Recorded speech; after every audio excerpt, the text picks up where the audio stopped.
Hello friends and welcome to this video on consonant sounds. I'm going to keep this really short and very simple. When we talk about consonant sounds, we are talking about sounds in the production of which there is some kind of either complete or partial obstruction or friction. So that's how consonant sounds and vowel sounds they are separated. In case of vowel sounds, the passage of air through the whole oral cavity and through all the articulators does not face any kind of complete or partial obstruction or friction. And in case of consonants, it does. And that is the basic difference between them. Of course, there are some fine points and we'll talk about them later. But to begin with, let's keep this in mind. Fine. Consonant, obstruction slash friction, vowels, none. Okay. Now, the consonant sounds in English in total are 24. I'll count them for you. And they are scientifically, according to IPA, scientifically arranged in groups. So, when I talk about consonants, I will put them in the groups that are arranged according to their manner of articulation. I repeat, manner of articulation is the basis that is given for placement of n number of consonants together in one group. I will follow that very thing, and then in this initial video, in the first video about consonants, I will simply explain the manner of articulation as lucidly as possible. Fine. So first of all, we'll talk about consonant sounds based on manner of articulation, and then we'll see how we can understand manner of articulation well. Okay. So to begin with, 6 consonants, they are grouped in one, and they are, and yeah, when the consonants are written like symbol P and B and T and D, they are not pronounced like that. They are phones, sounds. So they will be pronounced P, B, T, D, K and G. 6. These 6 will come together. Let's keep counting. We have to count up to 24, right? 24. 20 plus 4, 24, right? So we've got 6. Then there is Ch and J. So that gave us 8. Now one large group will come together. All of them will come and we'll count them one by one. So 8 will keep in one hand, and then we are going to count F, W, Th, D, S, Z, Sh, J and H. 9 of them. 8 and 9. Now we took them 17. 16 plus 1, 17 in total. Then will come M, N and Ng, or the ing sound, ing, whatever. So 17 plus 3, 20. And finally we have got V, R, L and Y. So 20, and then we've got 4 more, 24 consonant sounds in total. Right? Now what you will have to do is you'll have to learn them by heart, by practice, so that by the end of this week, 7 days from today, you are totally able to recite them without stopping. So P, B, T, D, K, G, Ch, J, F, W, Th, D, S, Z, Sh, J, H, M, N, Ing, V, R, L, Y, 24. You will count while you recite 24 sounds. We'll add 20 vowel sounds to this later. But today, because we are talking only about manner of articulation, therefore 24 sounds we'll talk about. Now when you add these 24 to the 20 vowel sounds, your whole IPA will be complete, and that too without any kind of problem. And why do we need the whole symbols of IPA? Because A, we want to understand the scientific nature of pronunciation, and B, that we want to practically translate it into transcription. Okay. But to begin with, manner of articulation. The manner is the way in which a sound is produced, in this case the consonant sound, right? And it's a very important part of understanding consonant, because consonants, when they are defined, the 3-term division, the definition in which, for example, P will be called voiceless bilabial plosive. Yeah, I'll come to that later. So the first one is the position of glottis and how the sound is voiced or voiceless because of glottis. The second term here is the place of articulation. The two lips are coming together. And the third term, plosive, that is the base of all, is the manner of articulation. And because this manner of articulation is also behind the bringing of these consonant sounds together, so I think that this is the first thing we should cover. So let's do it. Okay.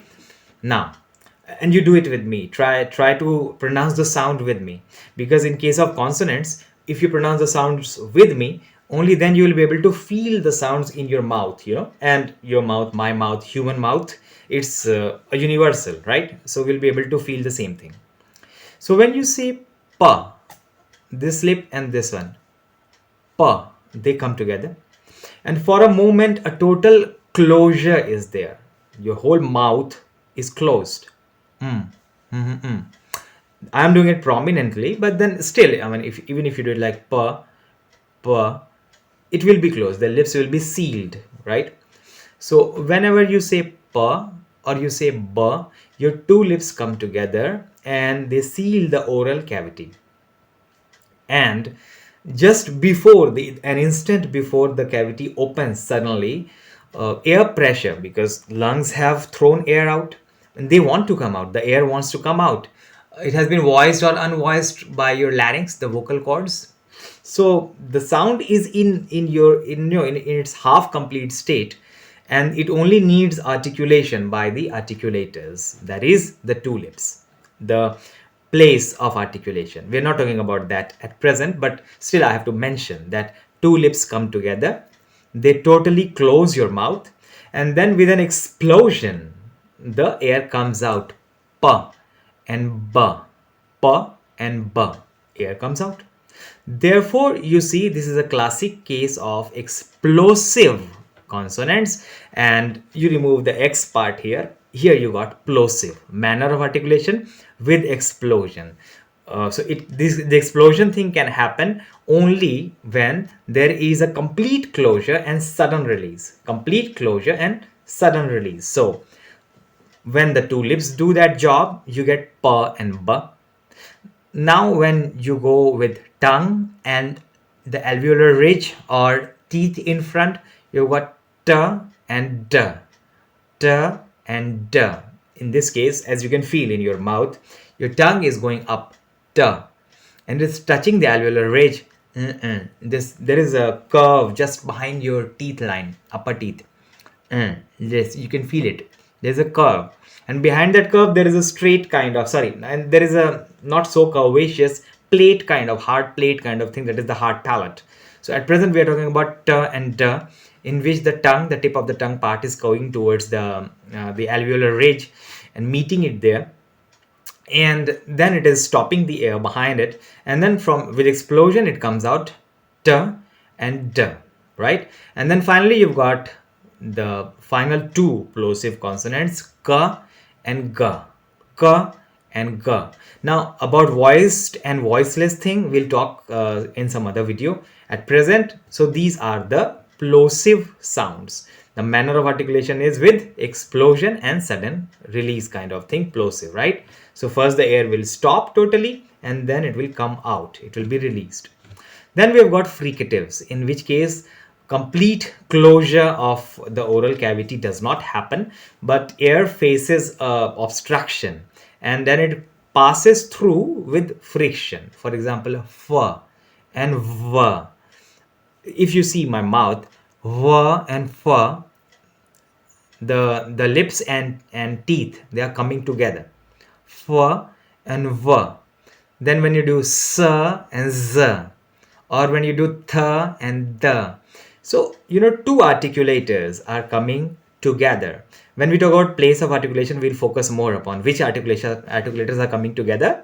But at present, just remember this, that the two articulators that come together, unlike the case of plosive consonants, they are not totally closing the oral passage of air. It's coming out, but then it is coming out with friction. For example, s and z, s, z. I'm making it more pronounced. so that it's easily understandable. But then any sound that you produce, f, v, th, d, s, z, sh, zh, or h, friction you can feel in your mouth, the friction happening, but then there is no closure. So from friction, fricative. From friction comes fricative. Okay, and then you've got affricate, ch and j. In this case, not complete closure but partial closure and friction. So you can call it some kind of intermediary between plosive and affricate, plosive and fricative, affricate. And there are only two sounds in this category, ch and j. So articulators are coming together, ch and j, but not complete 100% closure is effected like p and b, t and d.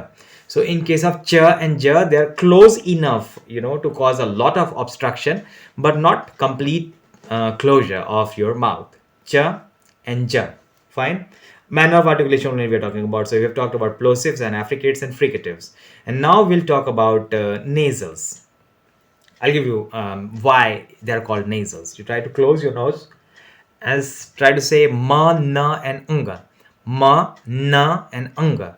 If you try to say ma, na, and unga with nose closed, you produce something like ma, na, ma, something like that, right? Because these sounds, they take the help of passage of air through nose, nasal passage, right? So that's why they are called nasal sounds, or sometimes nasalized sound. For example, you close this and you can say pa, ba, ta, da, ka, ga, fa, wa, cha, ja without any problem. This proves that in production of sounds like va, ra, la, ya, pa, ba, ta, da, you don't need your nose. The air does not pass through nose. But then again, as I showed you, ma, na, strange sound. Pa, ba, complete sound. So nose is used to produce ma, na, and ava, but is not used in production of any sound. So as the air is passing through nasal cavity, therefore nasal consonants. And finally, we come to approximants. So these are then broken into lateral, that is the l sound, frictionless continuant, that is the r sound, and semi-vowels, that is the v and y sound. V, r, l, and y, these are grouped together. So now we have got 24, the count complete. And now we understand, in a better manner, why are the consonants arranged in the grouping pa, ba, ta, da, ka, ga, fa, va, tha, da, sa, za, sha, ja, ha, va, ra, la, ya, ma, na, anga, and cha, ja, right? There is a logic behind that.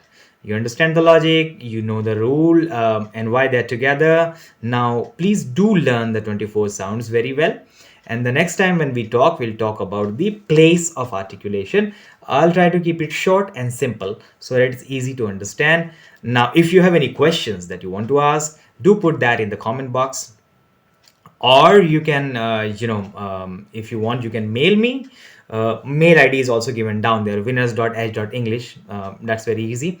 And then again, I hope that you're liking it. And not only this video, you have liked the previous one also about the introductory part. So if you are liking the series, if you're liking these videos, please do put the your like down there. Also, if you want more such videos, and if you want more such videos to come your way, and you are informed as they come, because I will keep on updating them depending upon what kind of response I'm getting from you, then please do subscribe to the channel. Now this video is, I've kept it easy and simple. The next one also, I'll try to follow the same pattern. Even difficult things can be explained in an easy manner, and that is what I'll try to do for you. So thank you, and happy phonetics and linguistics for you.